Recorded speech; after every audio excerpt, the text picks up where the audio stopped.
Here we go. Episode 47, WWB. Here we go. The WWB Divas Championship is on the line. We're going to go Elimination Chamber results, AEW Revolution predictions. Scott D'Amore offered to buy TNA for $10 million. Were they really expecting more? And Shawn Spears debut at NXT. Here we go. Shawn, not Scott.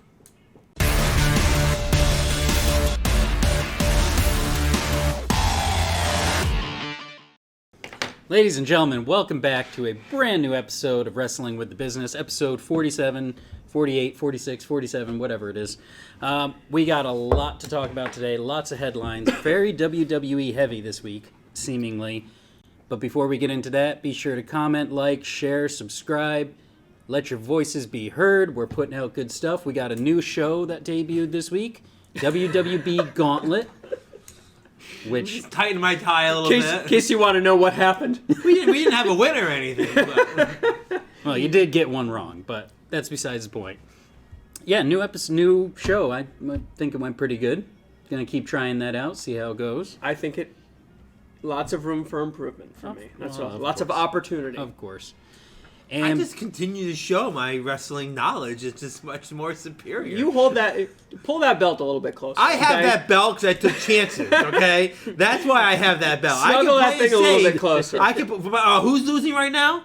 Oh, by one. Come Matt, on. who's losing right now? Okay. And by the way, my track record with AEW predictions is just really, like that. I mean, Matt's just really, like that. Matt's in trouble, really. I got my bonus points like crazy on AEW last time. I can't wait to hear your bonus predictions this time. I think I'm playing it safe, getting this belt off my Get out of here. You haven't even decorated it yet. Did you? No, but I wasn't talking game either, so. I think I have an idea for it. Anyways, check out Gauntlet. Definitely. And Falls Count Anywhere is back this week. The triumphant return, the first one of 2024. Welcome back. Tune in. We're doing a agree or disagree with the professor. I'm excited for it. You guys should check it out, especially before Revolution. That will drop on Monday, as always. So let's get into it. Start the show off with a bit of sad news. A couple of wrestling legends have passed on. First off, Ole Anderson, one of the original members of the Four Horsemen, 81 years young. No cause of death has been released yet, but definitely sad to see him go. And the other one, Virgil, or WCW Vincent, another legend, really became popular on the convention scene the past 5-10 years, something like that. Also, no cause of death released. He was 61, but two legends gone. I hate to say it, but that's for both of them. That's pretty old. Well, yeah, Vincent was. Or Virgil, however, I knew him as Vincent. I knew him in the WCW days. Yeah, same with me. I didn't know it was Virgil. I was confused at first.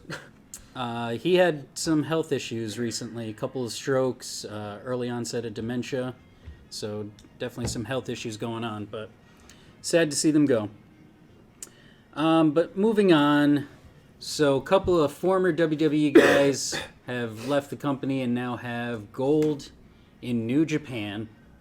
Matt Riddle has won the New Japan World TV Championship, and Nick Nemeth, former Dolph Ziggler, is now the IWGP Global Heavyweight Champion, both winning at a recent show this past week. Matt Riddle, You don't. No, it's just one of those, like, I don't, he got let go for a reason. AEW didn't sign him for a reason. That's why he's where he is. I don't know. I feel like, I don't know. Well, same thing with Dolph Ziggler. I don't know. Working with New Japan, they can show up in AEW anytime. I was going to say, how long until we see him on an AEW show, whether it be Forbidden Door or... Maybe there'll be a surprise at the Big Business show. Because he could be a draw. I can't with that name. I really can't.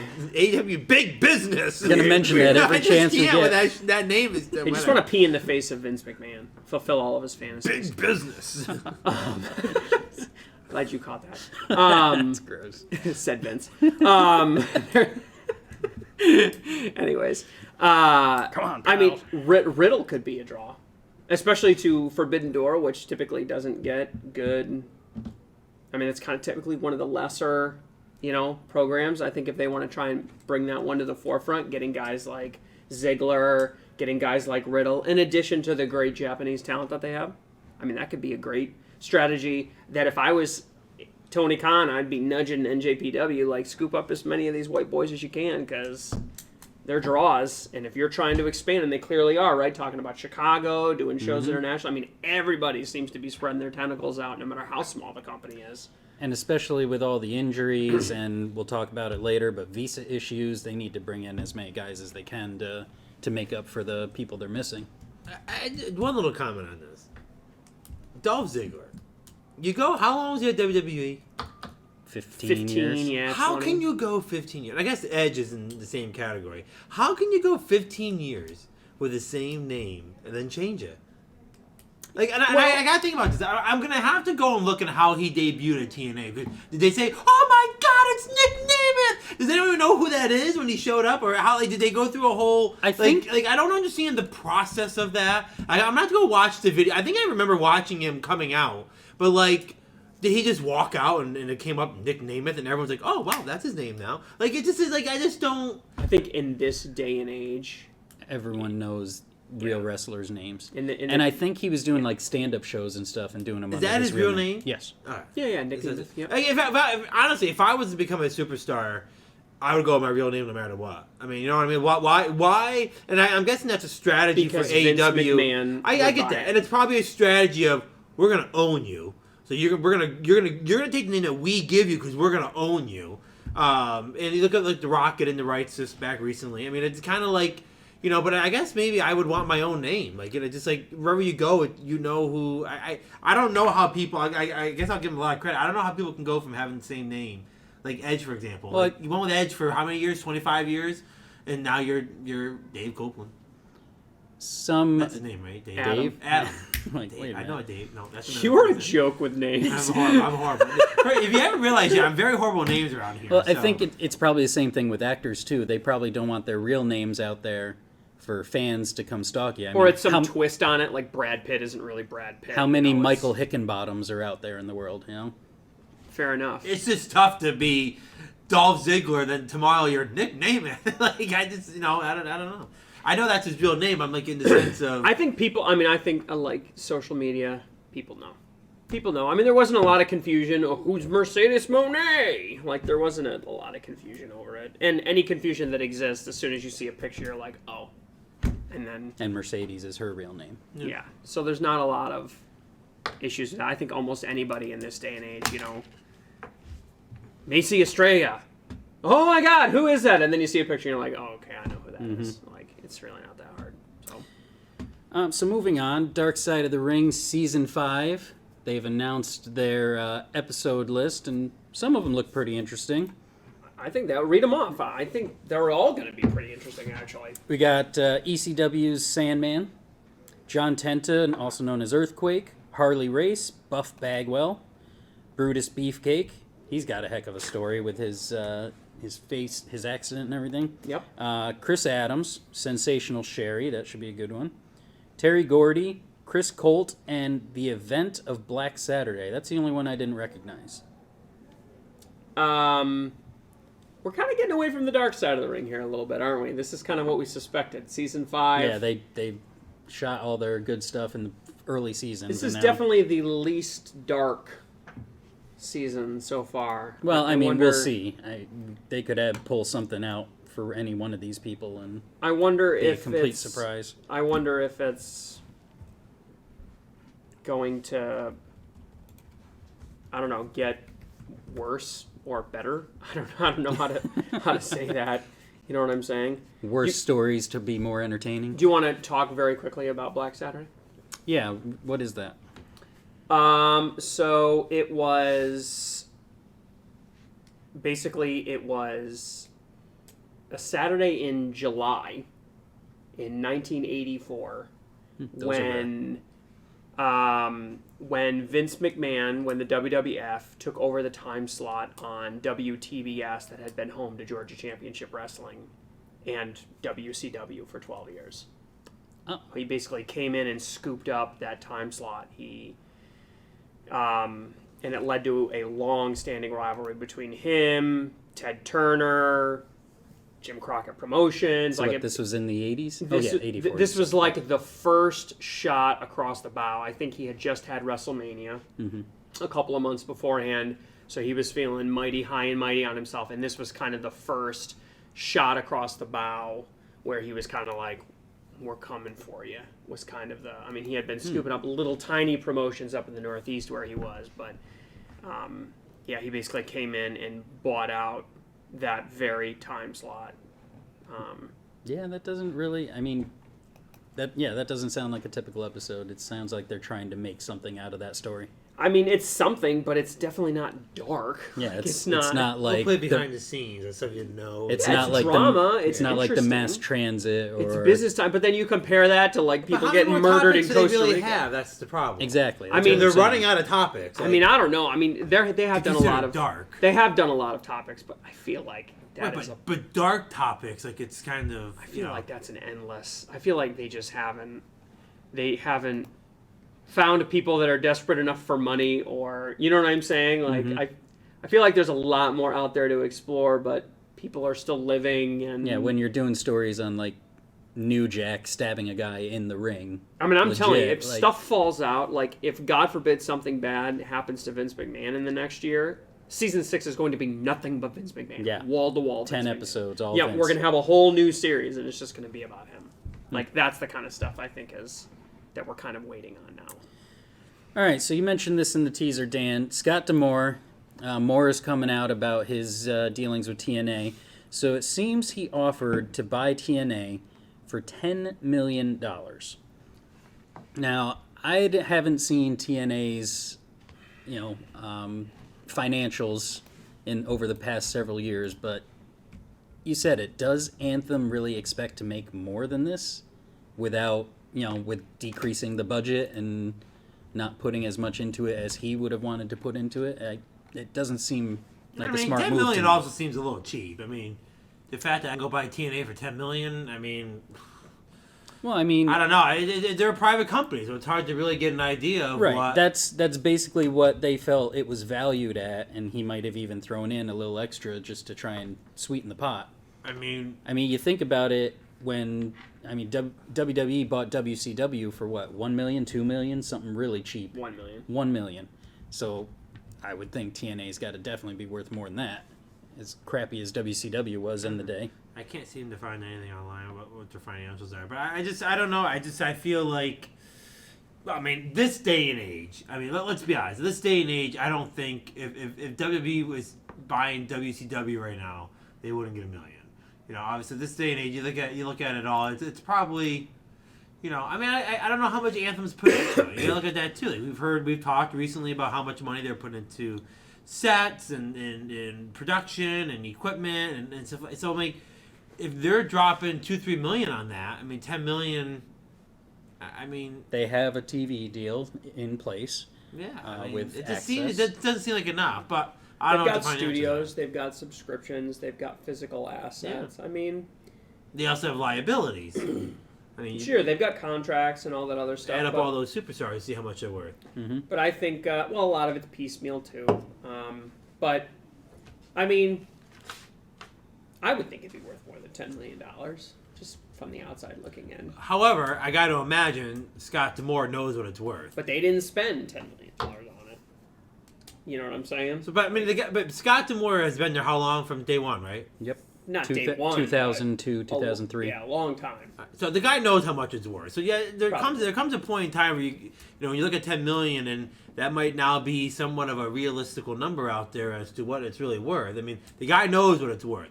Assume it's a low ball offer, it's probably worth about $15 to $20 million, if I had to guess. He offered a little bit less, but he probably couldn't afford to get it all. Or maybe he thought he was going to play. If Anthem doesn't want to invest any more into it, how do you expect it to be worth more? Right. If Anthem does That's think the it's question. worth 20, maybe it'll be worth 10 in 2 years after they strip it dry. I don't know. So, yeah, that's too bad. Did you see the clip that was going around of after they went off the air and the whole locker room came out? Oh, I thought it was before the show when Eric Young was talking to the crowd. When Eric Young was talking. Yeah, I Was did that see before? I didn't know. It was before the show, Was it yep. before the show? Because it was like an intro. He's like, we're not on TV yet, so we just want to talk plainly. Yeah, there was a lot of, and everyone, I don't know if you saw this too, but a lot of people were posting an hourglass all across their social media, even like Speedball was posting, right. and everybody, like all within the same like hour or two period, everybody was posting. So I don't know what that was supposed to mean. I was waiting for some letter to hit where everybody resigned or something like that, or Yeah, on strike or something. I don't know. But yeah, that is not what happened. So All right, on to some AEW news. They've been talking about it for a while, about new sets and whatnot for Dynamite. Well, it was announced this week, or unveiled this week, a new logo for the Dynamite show. And a new stage is going to be debuting on March 6th. Is that next week? Yeah, next week's episode. The new logo looks pretty cool. It's nothing too I'm crazy. not sure why they're doing it, why they're rebranding it. And I think I saw they're going to be altering the color scheme slightly depending on where they're doing the shows. So it's going to be slightly different every week. Yikes. That's the new logo? I'm not sure why they're doing it. I just don't know why. It's less than a year-old show. Why do you have to rebrand it already? I'm not Dynamite? sure. It's less than... No, it's 4-5 years. I thought you said Collision was getting No, rebranded. Dynamite. Oh, yeah, okay. It's time to refreshen it a little bit. Yeah, maybe. It's been 4 or 5 years. I mean, the original logo is pretty basic. There is a lot of talk on Tony Khan's side lately about how they're making this transition into becoming this greater company. We're transitioning into a new phase. We're no longer this startup. We're this Exactly. It's a tough phase. This big, we're growing. We're becoming a clear number two. I think that he's trying to give the impression of stability after all the chaos that's happened in the last, let's say 12 months over talent and stuff like that. I really think he's trying to give an air of maturity and all that kind of stuff. So this rebranding doesn't surprise me very much, given the circumstances. Year 5 to 10 is where businesses either take off or they go down, and that's what they're going into now. It's what year. They're maybe in year 4, about to hit year 5. They're in year 5. Year 5. Okay, so they're in year 5 right now. So I mean, they had their first 4 years, like you said, start up, signing people, going after. Now they're in the tough phase. We've talked about this over and over and I think over again. expectations not. Well, we'll see. I mean, if he never chooses to go public, then he's going to have much less accountability than a company like You don't know. WWE You don't know would how have, much. but- That's the same thing with TNA. You don't know how much they're making or losing. It's they're a private company. They don't have to, and I think that's what the difference is. I mean, I really do think that's, It gives them the freedom to try shit You that a place like WWE TKO wouldn't, although they've got the pocketbook to absorb any mistakes. But I don't know. Well, have to see how it goes then. I put this one in here for you, Dan, because this is kind of up your alley.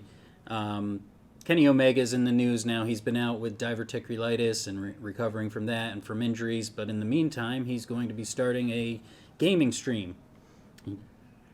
Your favorite.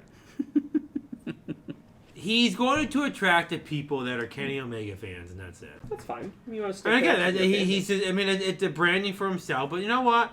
It's all the only person that's done a good job in the gaming market that's a wrestler is Xavier Woods. I was just going up, down, down. He actually created a brand. It's not all about him. I mean, he's the host of it, but they created a brand, and I think people watch whether you're a wrestling fan or not. But other than that, AJ Styles has tried it and it really hasn't been that.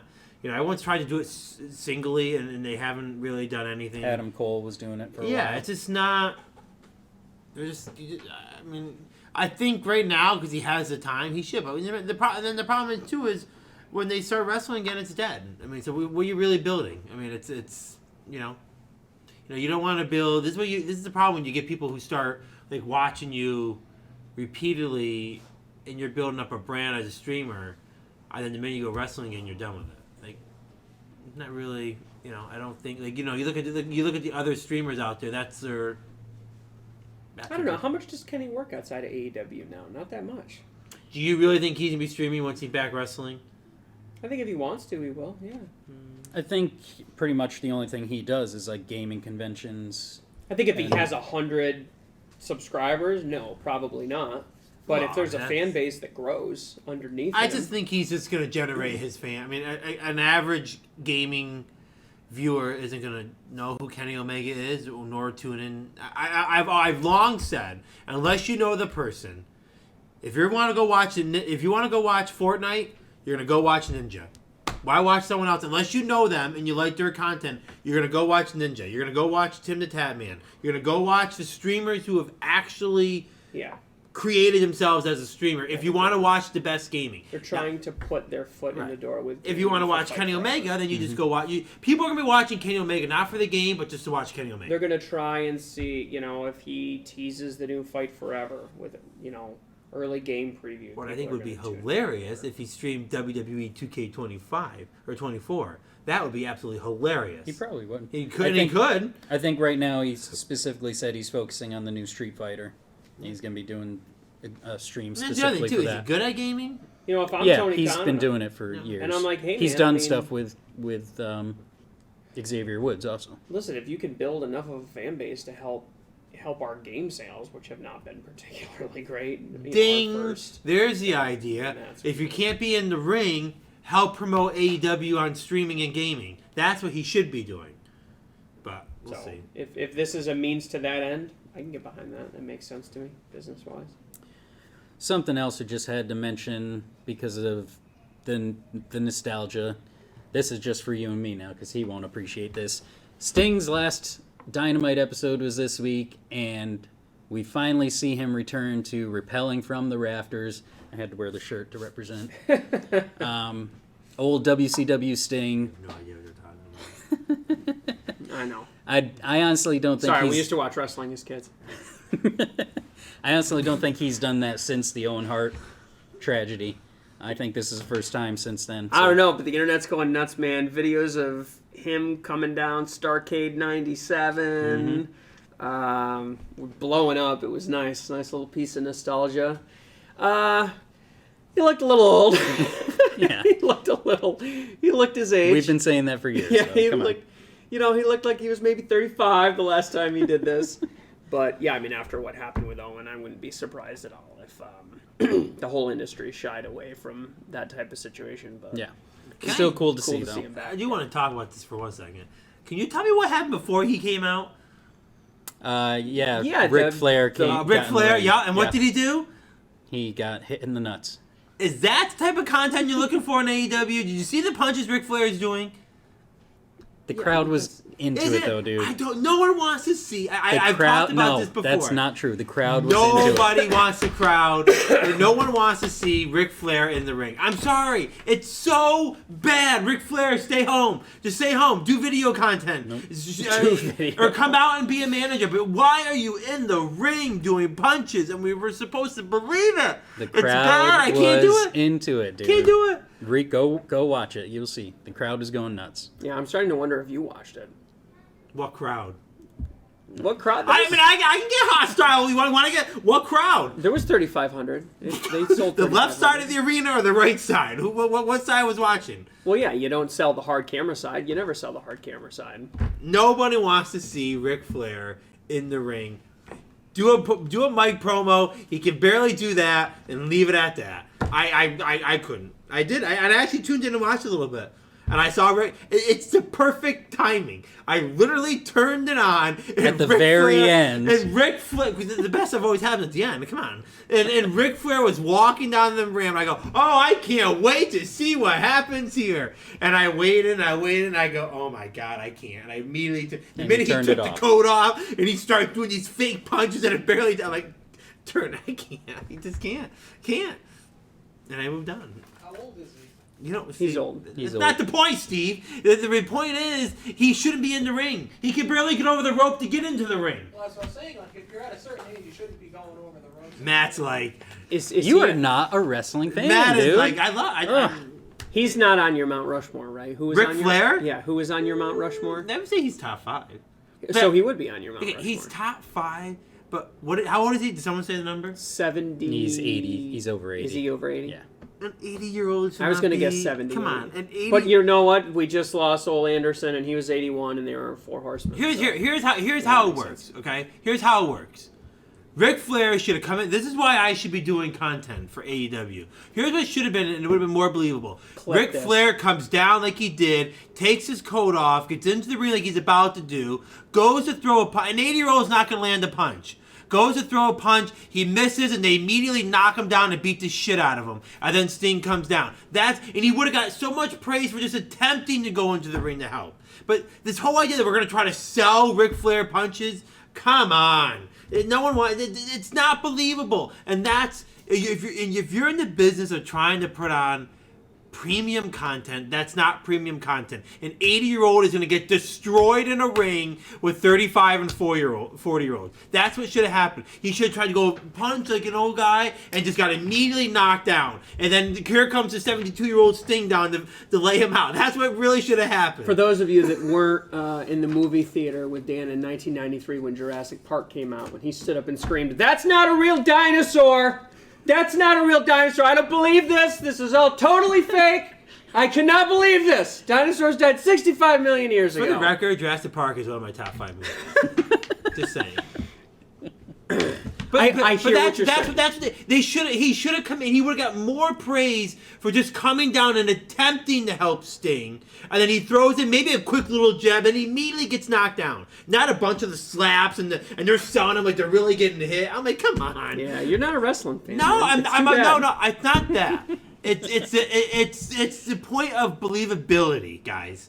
Okay, but it's not always about that. It's not. You're providing content that's supposed to be believable, not fake. Is it believable when they're sitting on the top rope and getting ready to do a superplex?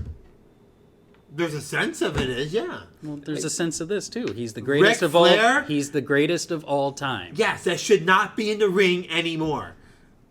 I do not argue with you that Ric Flair is the greatest of all time. He should not be in the ring making any attempts to fight anybody. That's the argument. You suspend your disbelief because he's the greatest of all time, so he can do what other 80-year-olds can't do.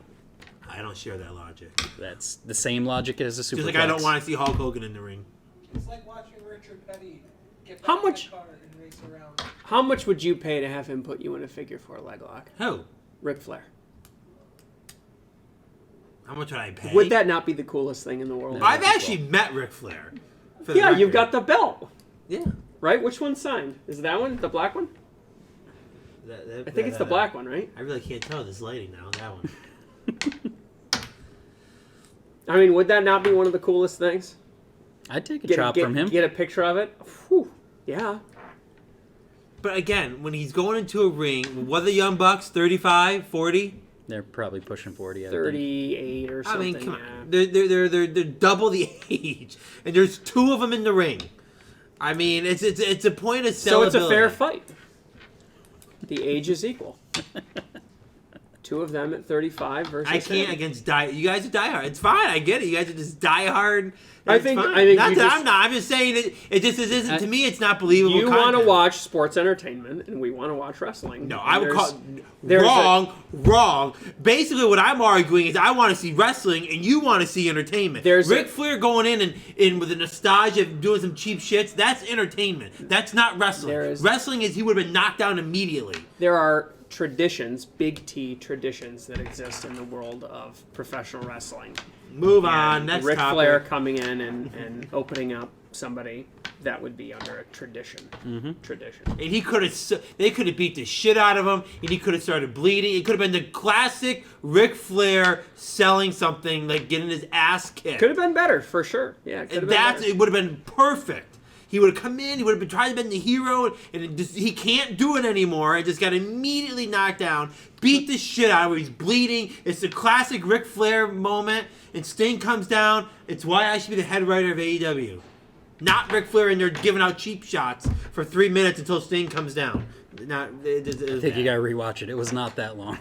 It was about a minute. I imagine he'd be pretty gassed. It was an eye poke to Nick, a chop and a punch to Matt, and then he got hit in the nuts. It was less than 30 seconds. And they're trying to get them over his heels, so you kick a, you beat kick the a shit legend. out of him. You kick a legend in the nut. No, you have to kick a legend in the nuts. It's Well, the he only- can't- He can't take yeah. They did do that. Oh, no, I'm saying, but you do that on top of everything. He can't take a bump, so they did the nut shot, and then they were kicking him when he's down while Darby was selling. Yeah, it made perfect sense. You got to go back and rewatch it. Oh, I watched it once. That's good enough. All right, I did not expect to be talking about that subject as long as we did, but Well, anyway. I was waiting for it to we come lit out. the passion. I was waiting to see if Ric Flair was gonna make itself onto the agenda because I shit all over this the last time I we was talked talking about it. Sting. You brought up Ric Flair. All right, a couple other things really quick that's going to affect possibly affect the pay-per-view we're talking about later. We mentioned the Adam Page injury from last week. I thought it was legit. You thought it was work. Turns out it was work.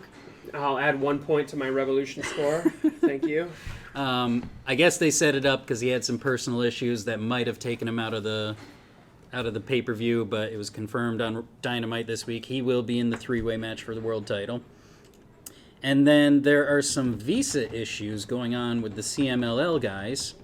A lot of them may not be around. It looks like it may have affected one of the matches on the show. The, what was it? The Meat Madness match? Yes, Meat Madness. So there's a wrestling promotion in Texas that was promoting or sponsoring. Thank you. That's the word I want. Sponsoring these guys, and there's a falling out with that company. Where is it? The Full Blown Pro Wrestling. Disagreements and a subsequent warning from the Department of Homeland Security about potential fraud allegations led to the dissolution of the relationship between Full Blown Promoter and CMLL. So 19 luchadors are being affected by this and might not be able to compete in the U.S. So that kind of sucks, seeing as this is a brand new partnership with AEW. But yeah, like I said, already has affected that one match and had to be changed to something different with more AEW guys in it. Shit like that happens, I guess. I mean, Yeah, that's what happens when you work out of the country, right? All right, let's do some WWE headlines. We got a bunch of them, so let's start with the most important one here. Making a surprise return back to NXT, Shawn Spears, and using his real name, not going back to the Ty Dillinger name. So that's cool to see. so I got a couple of thoughts on this. 2 questions. Have you ever seen anybody build up a name at WWE?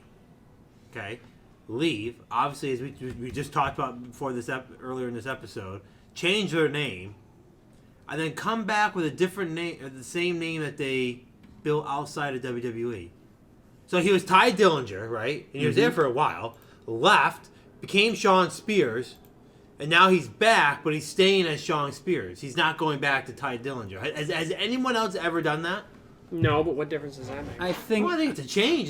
Once again, it's showing you. So Mercedes, she could come back with her new name. I mean, it's showing you that I don't think WWE that- is clearly changing. I think that's only because Triple H is in charge. Yeah, I don't think it would have And I happened think with it's McMahon. because he ain't worth shit.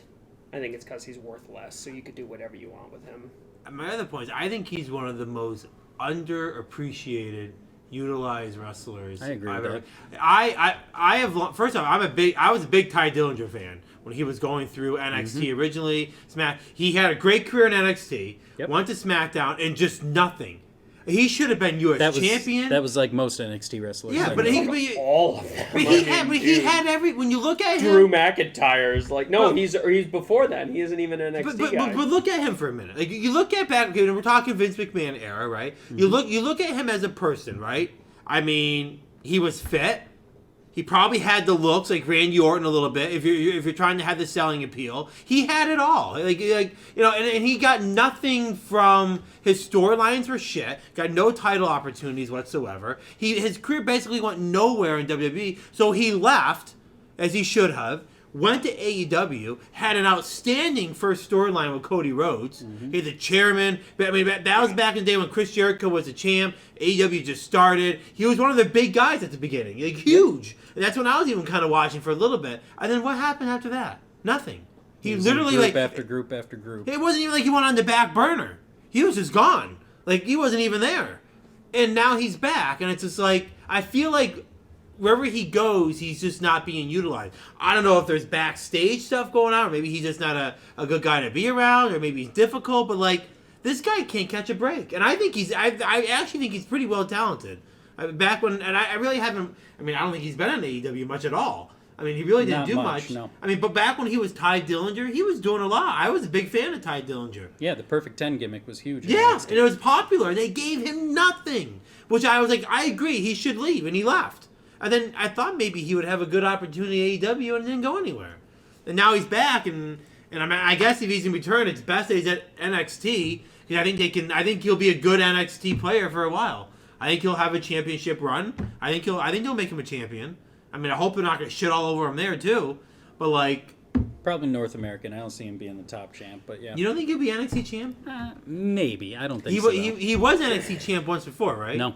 He never got the NXT championship. Oh, Never. I thought he had it once. Nope. NXT ain't what it used to be, you know? It's kind of becoming less and less about development and more its own independent brand. You're taking people that left the company that were big in NXT are cycling back in. You're taking people that sort of went to the main roster and can't really hack it or kind of dropping back down into it again. You've got main roster talent that is really good that's making returns to try to boost the prestige, should we say, or hang on to the belts for a little bit of a run.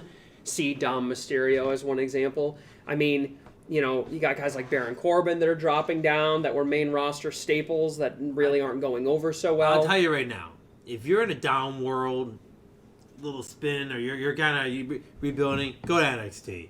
I mean, I just feel like if you're looking for a rebound, that's where you go. And you can do more stuff. You know, there's character development there. Like, you know, Baron Corbin should be at NXT. I mean, no one gave a shit about him on Raw or SmackDown. NXT used to be future stars today. See the future stars, and now it's like, not so much. We're not developing young talent so much anymore. I'd say it's 50-50. I disagree. I think they're just developing talent. You don't have to be young. I think they're just... NXT is a great spot to develop talent. And I think Shawn Spears, if they don't screw this up, and Shawn Michaels is normally pretty good, and Triple H, I feel like is an opportunity. I mean, look at the crowd reaction. It was pretty good. I think the NXT's kind of become... This is a bit of a I don't mean it this way, but it's kind of like a land of misfit toys. If you can't make it there, come back here. We will triage you. We will have a stable fan base. You will work out of the performance center. We'll have the best talent in the business and some of the best executives come and help coach you. You can work with new young talent if you need to restart your career, or if you're young and you're trying to get tips, you can work with experienced talent. It's kind of like this weird purgatory type area. You wrestle in front of a few hundred people every week. There's not massive amounts of traveling or gigantic crowds. You can experiment with new stuff. It's kind of become like a bit of a sandbox for you to kind of play around in. But it's not a place where you go to develop a fan base or build your career or anything like that. It's learning new skills or trying to redevelop old ones that you once had, or experiment the F out of something. Austin Theory might be the kind of person that might get sent down to NXT to try a whole bunch of crazy new shit, because whatever he's trying ain't getting over. So they might send him back and have him do a face turn just to see how that would possibly go over. NXT from like 2014 to 2018 was by far the best wrestling product out there. Yeah. And since then, especially since they went to TV to compete with AEW, I have not had the same feeling at all when I watch them, if I watch them. Austin Theory doesn't need to be in NXT. Well, speaking of gotta do Austin something Theory, with Not really. It's just fine. well, you need to go listen to your boy Eric Bischoff, because he thinks otherwise. What did he say? He said Austin Theory needs to be taken off TV for a while until they can develop a better character and figure out what to do with him. Maybe he's time for a change. But again, Austin, at least he had a U.S. title run. But Austin Theory's starting to fall into that category of Ty Dillinger. Like, do something with him. Like, he's a good talent. I mean, I just don't. They waste talent. I mean, Austin Theory has the build of John Cena. I think back in the day, they don't have enough time and they don't have enough air space to give you 10 shots at the ball. You know, they tee you up, you take one or two good swings, and if you don't come through, they ship you out to pasture, man. And you see that happen. I think that's the primary explanation for a lot of the frustration we felt with some talent that hasn't worked out, is For whatever reason, it hasn't gone over well. There's no real clear answer why, and we're not going to take a lot of time investigating it because there's 10 guys behind you that are willing to take a shot, and if one of those guys takes off in the next 6 months, there's no reason for us to even know who you are. Goodbye, have a nice life. There's 100 people behind you in the Next in Line program. There's 100 guys behind you from other programs that are trying to get out here. There's 100 other people. Austin Theory, to me, is like a young John Cena. He has the same build. He has the same character development to a degree where it wasn't really taken off. He's quite a bit smaller than Cena, but Yeah, but I mean, they're like, I feel like that's where they're at. And John Cena almost didn't make it. I mean, John Cena was in that where, like, his character wasn't going anywhere. I mean, The Rock didn't make it. Then he turned heel. But I don't know that The Rock would work in an age of NXT because I think they go, instead of saying, hey, Rock, we're going to try you turning heel and see what happens, they're going to go, why don't you go back down to NXT for 6 or 8 months?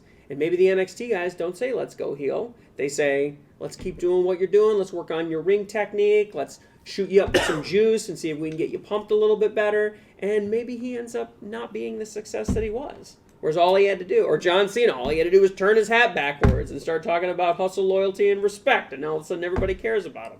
You know, it's like... The smallest of things can take off. That's what I'm saying. And in 20 years ago, when John Cena was coming forward, there weren't 100 guys behind John Cena that looked just like John Cena, that had the same dream of John Cena, that were willing to work as hard as John Cena. And there wasn't a WCW to compete with them. It was TNA, which was kind of on its way up, but was still 5 years away from hitting its peak. So it really wasn't the same type situation, you know. all right, let's talk about another possible return to WWE. Looks like they're looking to collaborate with Sylvester Stallone to come in for WrestleMania 40 in Philly. I'm tired of this storyline. I'm not interested in it. I keep reading this. I'm like, why are we trying to do that? So they can come up with a reason to bring Hogan back. It's just I stupid. didn't even Sometimes think it's of just that. Good too old much. Thunder Lips. Sometimes it's just too much thinking involved. Like just, They're trying to have the two of them. Oh, that would look so bad. The two of them standing in the ring looking at each other. You know, I want to be there sitting next to you on the couch when they do that so I can hear you tearing your hair out over See, it's a Ric Flair moment. Yes, No one exactly. wants to see it. But Exactly. it'll be in Philly. The crowd will like Stallone. That'll go over so hard. Huge. But if It'll Hogan go- shows that's up, right. Okay, it'll be it's the in exact Philly. opposite. That's why they're going after Stallone. It's Yeah, it's that's what I Philly. said. Yeah. Yep. It's the nostalgia. They're going after the Big T tradition of Thunder Lips. I think that's what they're doing. Oh my God. If they bring back Hogan for that, that's going to be so bad. I'll bet you the two of them squaring off is going to be in a promo for WrestleMania. Oh, in a video promo like it'll be in there for somewhere. Rumble. Yeah. Yeah, I can see that. You won't hear the crowd. You'll just see the video. That's it. Maybe. Yeah. Oh my God, that's so bad. All right, so we'll be getting into our results for Elimination Chamber in a bit, but there was some news that came out that the show almost didn't happen, or at least the Elimination Chamber matches didn't happen. Yeah, very interesting. So when they were shipping the actual structure of the cage, they had to avoid the Suez Canal because of piracy. Yep, They the had- Houthis. Yep. Yep, the They had Houthis to from go Yemen. through. Go through. They had to go the opposite way around the world to get the They went the down cage under there. the Cape of Good Hope, or not the Cape of No, Good they Hope, went- the Horn. The No, Horn. they went the other way. They went out west.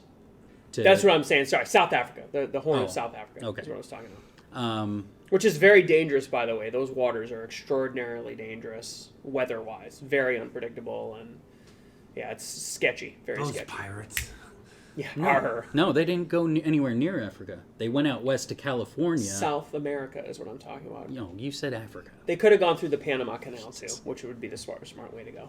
But Well, either way, the show went on without a hitch, but it was close to not happening.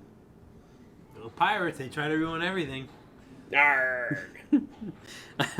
Just to point out, the picture for this is going to be Paul Burchill. I'm not even kidding. Google it, kids. Does he already have a pirate hat on? Because I could add a pirate He hat. was a pirate on SmackDown in the mid-2000s. Perfect. Um, I'll add a little hair. I love it. You're like You're like the chorus. You're the crowd. You like represent the thoughts of the people watching this. all right. let's get through this quick. A couple more Vince McMahon allegations coming up. Hold your nose. So a former wrestler, Nick Kiniski, from the 80s, he worked in WWE in the 80s, came forward with allegations of being propositioned by WWE official Terry Garvin, and apparently went to Vince McMahon to try and get it to stop. Vince McMahon did nothing about it and eventually ended up firing Kiniski when he was talking about, not wanting to deal with it anymore. He said he'd finish his dates. McMahon said, nope, you're done. You can just go. And when researching this, apparently there were other allegations towards Terry Garvin from other wrestlers also. So apparently this wasn't a one-off thing.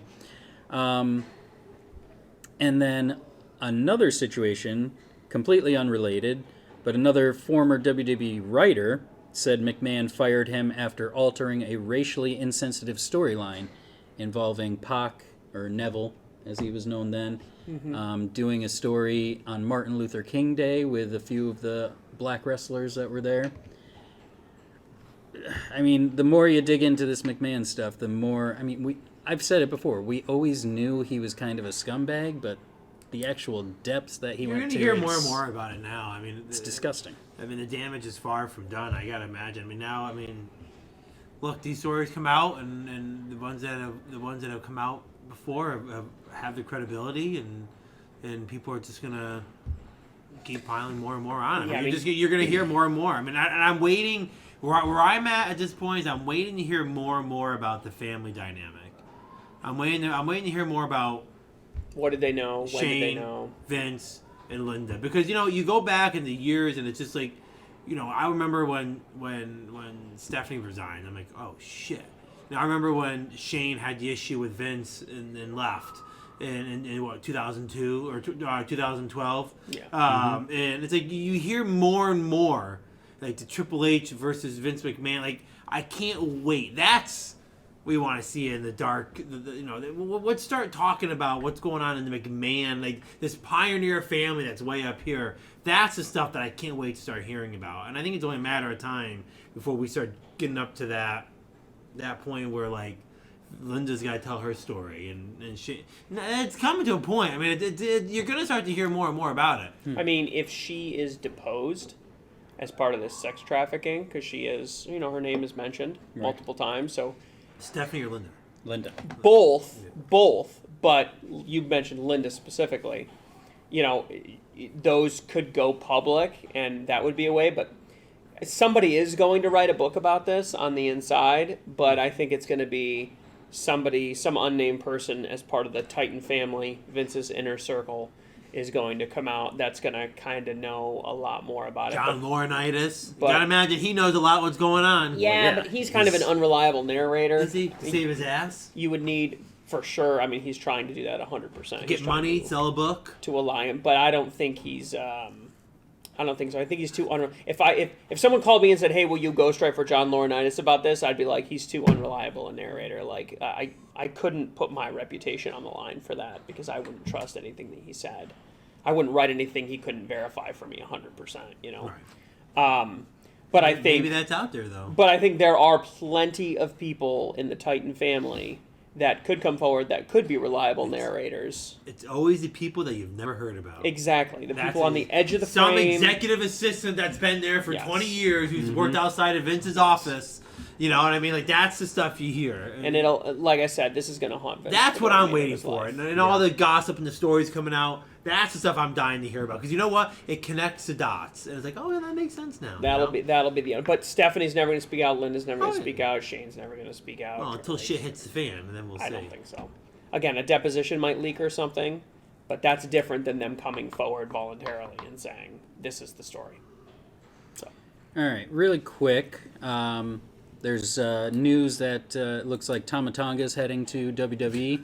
New Japan guy, Dan doesn't know, but famous for the Bullet Club, the son of Haku Ming, and part of the Bloodline. Off to the side, but part of the family. Bloodline adjacent. Bloodline adjacent, yeah. So that could be pretty cool to see. Jeremy's looking at me like this. Dan has no idea what. You will though, because they'll pull him into the I've bloodline. never- Yeah, I would assume They'll so. pull him in with The Rock. We'll see him at WrestleMania or something.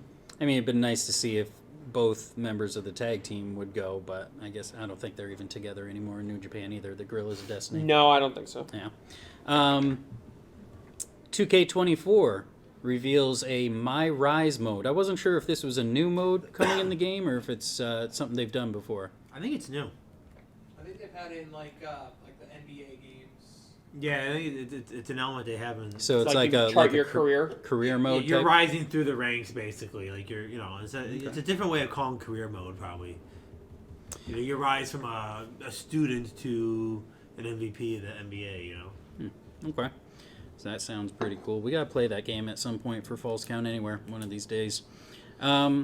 Jared, tell us about this this one story here. WWE is suing the Texas AG to shield details of the San Antonio contract for the Royal Rumble. Yeah, it's very interesting. So,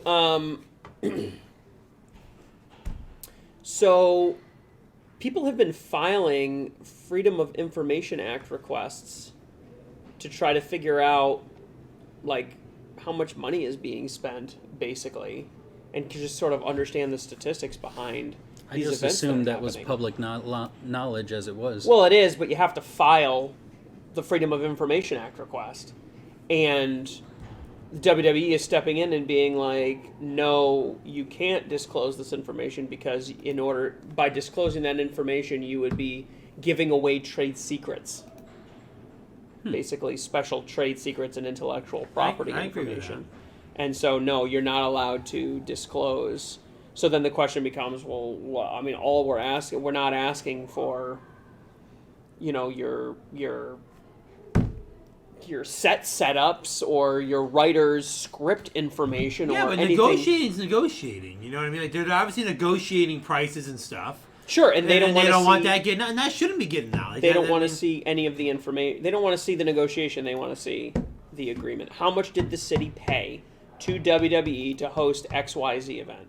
Right. That is public knowledge. I mean, the people of San No, yeah, Antonio that- should that- know yeah. where their money's going. Okay, to that they should know. I mean, I thought they were more going after like what their bidding offers were and stuff like that. I don't think that they want to know the whole process. I think they're literally just saying what was the agreed upon price that was paid, and because it's coming out of the tourism pocketbook, and because it's coming out of the same pocket that maybe a special event for the Spurs and a special event for this person, it's kind of hard to tell, of the 40 million in that bucket, how many did WWE? That's kind of what they're trying to figure out. So there's kind of a lot of that going around. We talked about it last week. Ohio is paying WWE, I think, $1.675 million, something like that.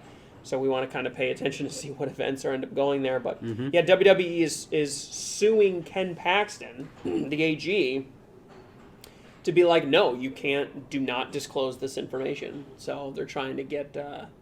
It looks like WWE's going to court against Texas to try to prevent the disclosure of this information. So we'll see what happens. Ken Paxton's got a little bit of a reputation for being a little more transparent than some other people. So I have a feeling WWE might not be successful on this one.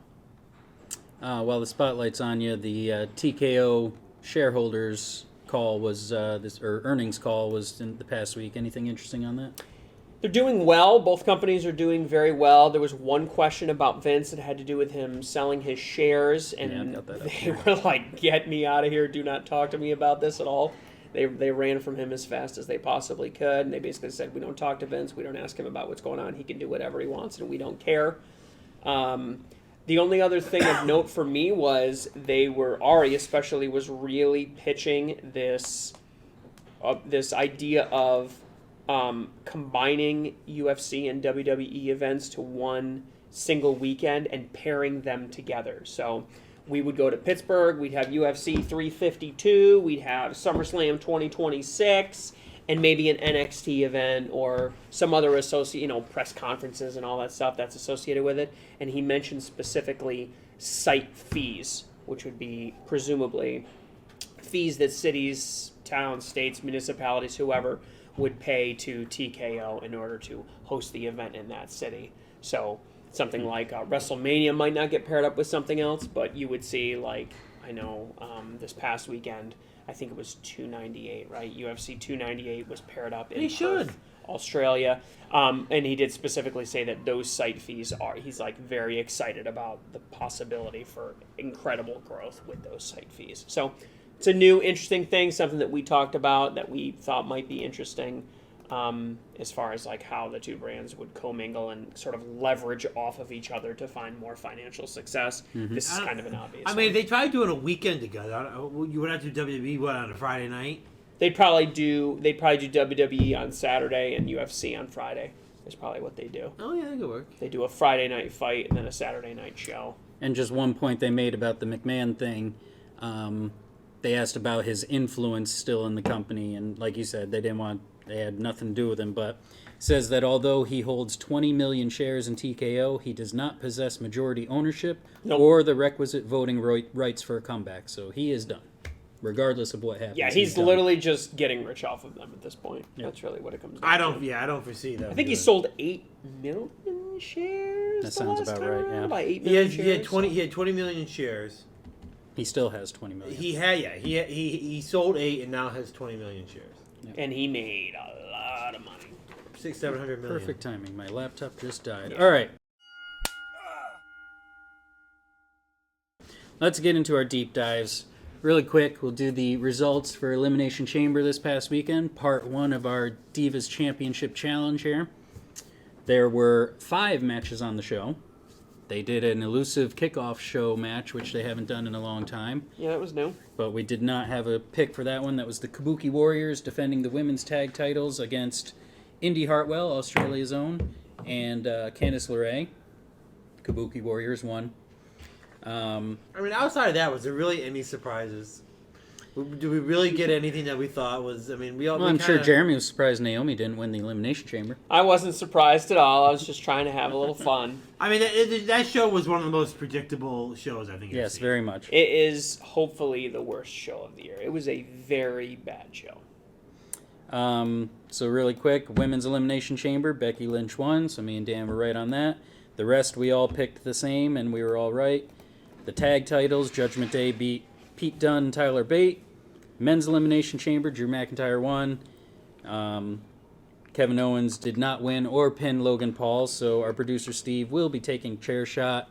Be sure to catch that on YouTube because we will be enjoying that. Woo! I'm not quite sure I figured out how this is going to work yet. But The Women's World Championship. Don't tell the insurance company. The Women's World Championship was the main event. Rhea Ripley beat Nia Jax. Now, Can I just say something? Just give one more stat on Elimination Chamber before we step away. Elimination Chamber was 4 hours and 30 minutes long, including the kickoff show. Yep. In that 4 hours and 30 minutes, there was a grand total of 1 hour, 50 minutes, and 13 seconds of wrestling. really? 1 hour, 50 minutes, and 13 seconds. There was 55 minutes between the end of the tag team match between Judgment Day, Pete Dunne, and Tyler Bate, and the start of the the start of the men's Elimination Chamber. what'd they do? Just play-by-play talking? No, they did the Grayson Waller show. They did the Grayson Waller They had to effect, set up the set. That was at least 30 minutes alone. which lasted 22 minutes. Yeah. Yeah, because they had to set up the elimination set. I'm sure. No, it was already set up. It was hanging above It was the ring. hanging. They drop it down. Well, I'm sure they gotta connect everything, make sure everything's. Maybe that's the holdup. They can't do that while they're sitting in the ring doing the show. Oh, they're in the ring. Yeah. Oh, I thought they did it. Oh, okay. Yeah. So, I mean, that's just... for a premium live event, you spend 22 minutes on the Grayson Waller effect. Jeez. 55... I mean, think about how many promos. Think about Who how was many... in that Who was in that promo? Cody Rhodes, Austin Theory. First and off, Seth for the Rollins. record, I wanted to put a point on that, and Jeremy vetoed it. Yeah, Okay. because we knew they were going to be there. Number two, that's a big segment. I mean, people are there to watch that too. Listen, dude, if you want to play this game, I predict Michael Cole's going to be at the next show. I predict it, okay? And if you don't... Listen, They're pretty. Look, I'll happily take my point back. he is in the hole. So, All right. But I think that's a big segment, though. I mean, that's okay, fine. Let's talk about what happened there. Cody Rhodes challenging The Rock. But Do we really still, think that okay. anything's going to happen there? Okay, let's pretend that all that is legitimate. Now you're at 2 hours and 12 minutes. Let's count the Grayson Waller effect inside wrestling time. You're at 2 hours and 12 minutes Of a Well, it's 4.5 classic hour show. WWE. on a 4.5 hour show. Imagine going to that show. Think about how much money And- some of those tickets And were. they kept saying how hot and humid it was there. You're sitting It's- there for 4.5 It's like hours. 32C there sometimes. Walking from the parking lot, 5 hours. Oh, it's a 5.5. classic WWE situation where it's not. mean- you're getting half of what you paid for. I mean, I think you got way less than half, in my opinion. I mean, the amount agree. of video packages and advertising. I mean, this is literally becoming like reading the New York Times, where it's like half of every page is a freaking advertisement. But let's real crazy. quick. Do we think anything's gonna go with Cody Rhodes and The Rock?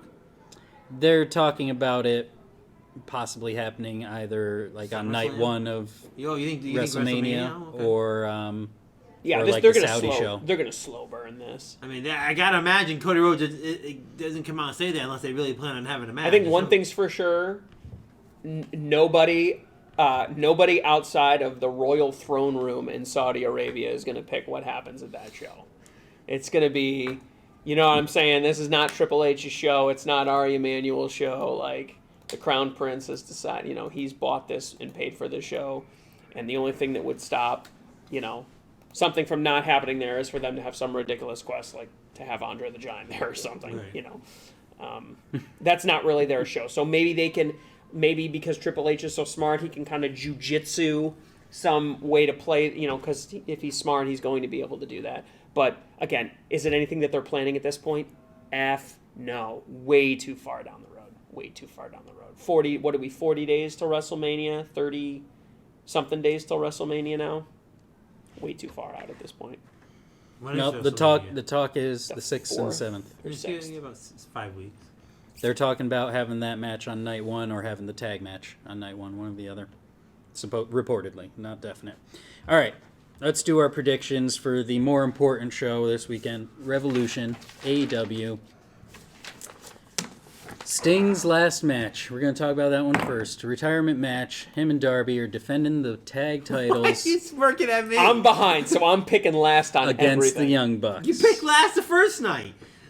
No, I did.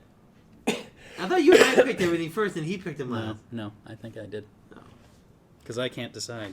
It was pretty even. Steve, you got a pen over there? Yes, I have. You want to start from the top? Yeah, start from the top. Sting and Darby versus the Bucks. Sting and Darby Allin Right and the there. Young Bucks. Well, if we're gonna play that game, Thank Steve, you. I'll just grab a pen right out of here, and I would have had it 5 seconds before you did. I grabbed all the pens out of there. I grabbed this out of there. Did you grab one that an worked? hour ago. We're experiencing technical difficulties. We're not used to using pens. Especially ones that work. Jesus. All right. What's going on around here? I'll grab a third one. There we go. We're good. All right. So, once again, Sting and Darby versus the Bucks. Who we got? Somebody's got to say something. All right, I'll be the first person to say something.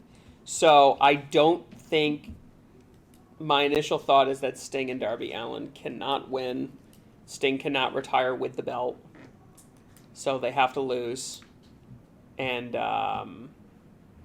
but you don't even think it's Sting's retirement match. So I'll go first. I want to know if we're getting it right. So the Young Bucks are gonna win, and I'm throwing. Here comes a Dan extra point. Let me know if this is allowed. Is this the bonus? This is the bonus point. wait, Sting's wife is going to be there. No. Is that your prediction? Darby Allin is going to turn on Sting. What are you going to put on that? 1? 1 point. I'm not going crazy. I'm gonna put 1 point. Darby Allin turns on Sting. Before the match is I'm done. not going that far. I'm just saying he's gonna. If I want to go that far, I add more points to it. I think Darby Allin's just gonna turn on Sting, You're getting smart with your picks now. Okay. and I think the Young Bucks win. A couple months ago, I'd be able to goji into that. What do you say, Bucks or Sting and Darby? Yeah, I think the Bucks go over. I'm not going to lie. I'm struggling with this one. I agree with you. The old school thinking is he's got to lose on his final match, but And he got the You think upper he's gonna- hand on Dynamite. How does he? And Let me ask. Okay, let me ask you this question: how does he win the match and lose the belt? because he can't walk He out. wins the match, and then he just relinquishes the belt. So he's going to make Darby give up his belt too? Or Darby gets another partner. Can you do that? Yeah, they've done that before. When? They just did it. Well, it wasn't for the belts, but they just did it. Or no, they didn't just do it. I watched an old episode of WCW Nitro where they did that. From 2001? 99, actually. The 99. The match doesn't make sense because it's not his last match. I'm telling you, Dan gets his stuff right. All right, I'm going to play it safe and say the Bucks, but I have a feeling. All right, AEW World Championship triple threat match. Samoa Joe defends against Adam Page and Swerve Strickland. I'm saying This is where the action's going to take place right here. I'm saying fellas. it right now. This is where it's going to change. Swerve Strickland's win. Matt is calling Swerve. Whose house? Swerve's house. Adam Page. Really going Samoa Joe? Yeah, Samoa Joe's just a hangover. He's hanging on to the belt he shouldn't even have it in the first place. Honestly, he's held it very well so far. I give him a lot of credit. But I really think Swerve Strickland is going to win. Pick him. I predicted Swerve Strickland before, and I really Pick have to stick Samoa to Joe, it. make it interesting. I think Swerve's going to take it. Okay. International Championship, Orange Cassidy versus Roderick Strong. Man, he's held on to that belt for a long time. He's not giving up anytime soon. And if you're going to move him up, he's got to lose it. He did give it up a few months ago, but then injuries passed it around like a hot potato till he got it back. To Roderick Strong, though? Is he going to lose? They may be trying to push the group. Is he going to lose the International Championship to Roderick? But is Roderick Strong the guy in the group you give the belt to? I don't know. The Kingdom has the tag belts. He gets the International. That was the plan from the beginning. That's what Adam Cole said. Wardlow would win the world belt and then There's hand no it over fun to him. stipulation to it either. I want him to Nope. lose it in like a Texas death match or something. You think he's holding on to it, Dan? He has no idea. Make him sweat. Come on, pick. He's got no clue. You want me to go first? He's like, Roderick Who's Strong? Roderick Strong? Who's Roderick You want Strong? me to go first? Orange Cassidy. Oh, you think OC will hold I'm it? gonna Okay. keep it. That's what I thought. Dan thinks OC. There's no sweat over I'm here. picking Roderick. I'm gonna go out on a limb and pick This is Roderick gonna- Strong. This is going to be interesting. I'm going to say Orange Cassidy holds. Cassidy's name is too big right now to not. If you're That's- going to move him up, though, he's got to. Yeah, that's kind of the reason I'm thinking, though. He is too big. Where do you come up with this stuff? What do you mean? Like, yeah. You know what it is? Stop to figure out He's- sometime. Here's what he's done. He's written the 10 phrases we use over and over again, and as we say them, he crosses them out. And then when he realizes we missed one, he circles it, and he's like, You just oh, nobody said this catchphrase. I'm just you going to just say come that out with these catchphrase. absurd word lines. Like he's so. What did you just say? His name's too big He's right now. too big right now. Nobody has said that here yet. But where did you get that from? From us! I told you! He got But we don't walk around and say that often. Sure we do. We say stuff like that all the time. He's over so hard. It's true. It's Orange fucking Cassidy. Whoa. Ooh. Hope the mic picked that up. All right, women's Triple H championship. isn't that big of a name though. This one I will make a first prediction on. I think it goes to Deonna Purrazzo. Okay. I think she deserves it. It's A the lot right of these thing to I'm do. honestly not sure. I could see it going both ways. Timeless Tony Storm, that gimmick is really over with the crowd. I don't know if she's going to drop it yet. I would like to see Deonna win it, but I'm not sure. She's not getting go away heat yet. I feel, the last couple of times She I is saw from her, us. Tony But the Storm. crowd's quiet.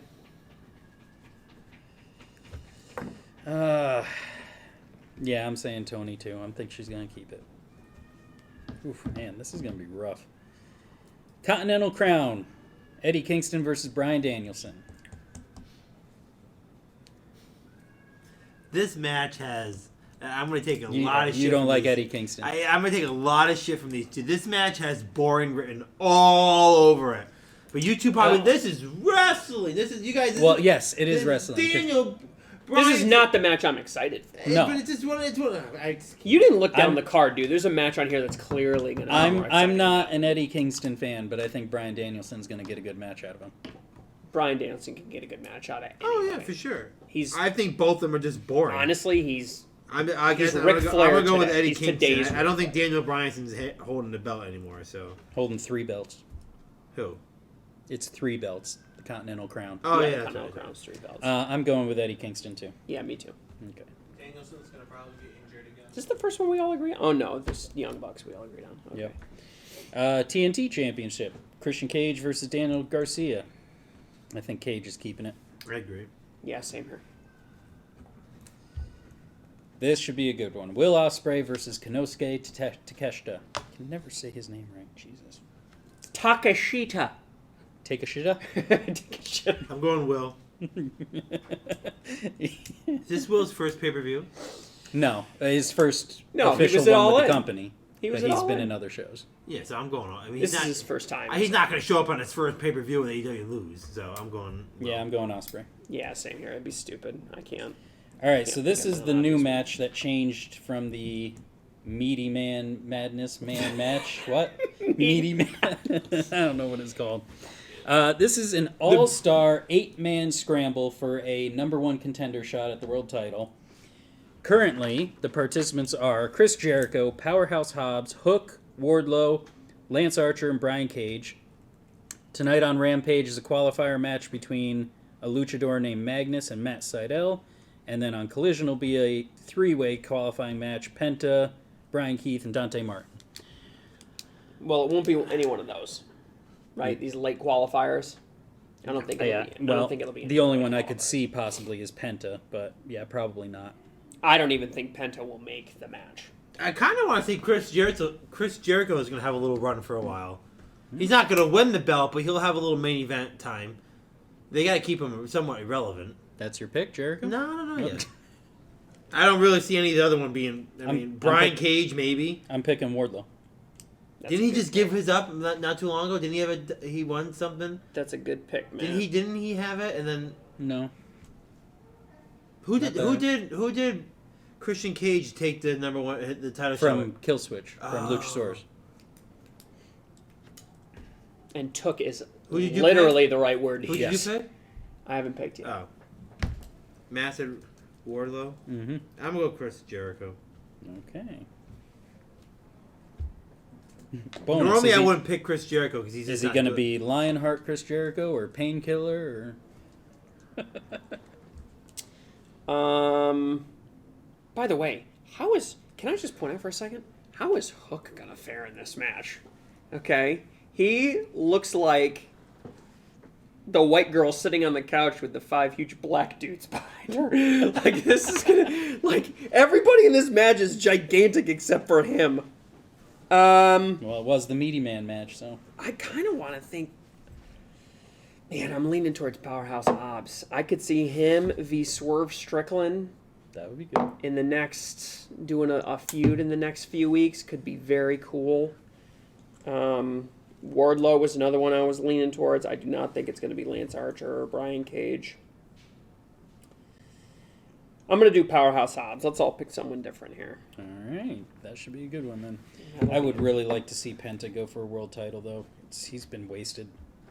They're not going to take it off Strickland for a little bit. I don't know, think. but he hasn't even gone for the title once since he's been there. Yeah. All right, last one. This is going to be your match of the night, right? I think it's going to be a very good match. FTR versus Moxley and Castagnoli. John Moxley.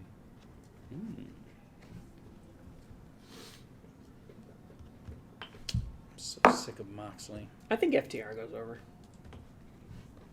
Yeah, I'm picking FTR just because I'm sick of Moxley. He needs to go away. I think FTR goes over. I think they're the better tag team. 100%. They're going to be playing it from the face side. All right. Anybody got any besides Oh, yeah, your... the bonus. You put your one bonus down. Say it one more time for me. That Darby turns on Sting at some point in the night. Do you think MJF will make a return? No. You know what? He'll do that at the next show. I have a in the couple city. ideas, but I'm not in any position to take any kind of risk. I am going to... I do have one or two things that I want to predict, but... Do it. I'm not gonna put. I mean, I'll say it, but I'm not gonna put any points down for it.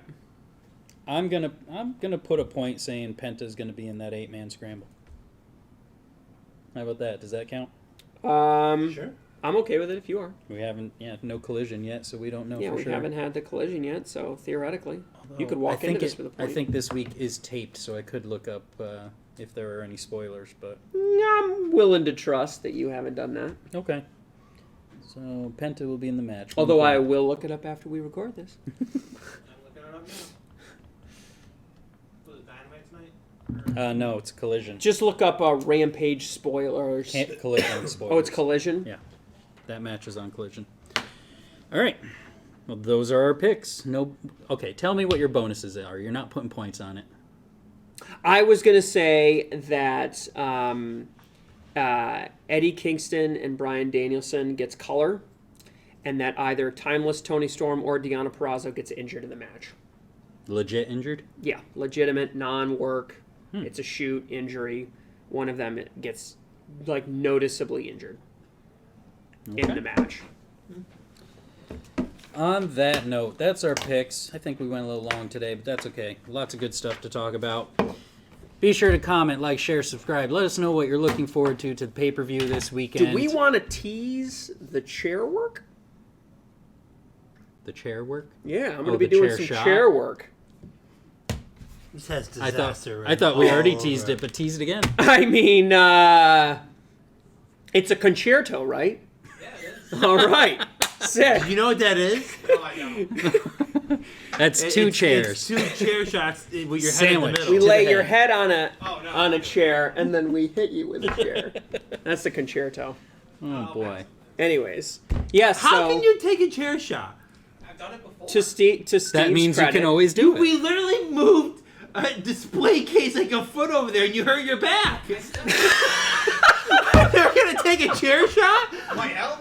This is not going to help. That whole wrestling is fake thing. If he's just like, Oh, my who threw God. that ball of paper at me? You were hobbling around for a week with a bad back from just moving the display case a foot. If our and you're gonna producer take a isn't- chair shot. If our producer isn't with us next week, we'll know why. Steve made a bet. He made a call in the Elimination Chamber. To his credit, everyone had basically forgotten, but to his credit, he did not forget. He Yep. was wrong. His prediction was that Kevin Owens was going to pin Logan Paul in the Elimination Chamber, and that Kevin win. Owens was going to win the whole match. Just sneaking it out. He was, yep, and that didn't happen. And he said, I said as a joke, will you take a chair shot for it? And But he you said said, chop. I said, Nisha said a chop, you said a chair shot. Yes, you're right. And so he's going to be taking a chair shot. So we will be, Man, I will be sitting back watching this. we will Oh, be yeah. recording it for Get some posterity. And it will not be a gimmicked chair because we don't have any of those. So definitely tune in. That's going to be a short. When are we going to drop that?